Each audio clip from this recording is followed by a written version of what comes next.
திருத்தணியில் விவசாயி ஒருவரை அடித்து கீழே தள்ளிவிட்டு அவருடைய இருசக்கர வாகனத்தை திருடிச் சென்ற 3 பேரில் ஒருவரை பொதுமக்கள் பிடித்து தர்ம அடி கொடுத்து போலீசில் ஒப்படைத்தனர்.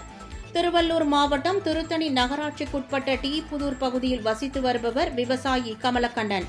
இவர் தனது தாயாருக்கு சாப்பாடு கொடுப்பதற்காக இருசக்கர வாகனத்தில் சென்று கொண்டிருந்த போது பின்தொடர்ந்து இருசக்கர வாகனத்தில் வந்த 3 மர்ம நபர்கள் கமலக்கண்ணனை அடித்து கீழே தள்ளிவிட்டு அவரது இருசக்கர வாகனத்தை பிடுங்கிச் சென்றனர்.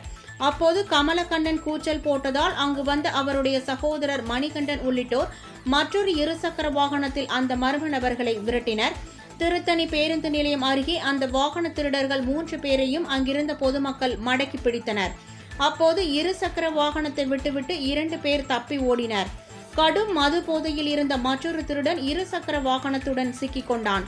அவனை பொதுமக்கள் பிடித்து தர்ம அடி கொடுத்து போலீசில் ஒப்படைத்தனர். அவனிடம் போலீசார் நடத்திய விசாரணையில் ராணிப்பேட்டை மாவட்டம் அரக்கோணத்தை அடுத்த பெருமாள் ராஜ்பேட்டையைச் சேர்ந்த தட்சிணாமூர்த்தி என்பதும் இருசக்கர வாகன திருடன் என்பதும் தெரியவந்தது. இதை அடுத்து தப்பிச் சென்ற இருவர் குறித்து தட்சிணாமூர்த்தியிடம் போலீசார் தொடர்ந்து விசாரணை நடத்தி வருகின்றனர்.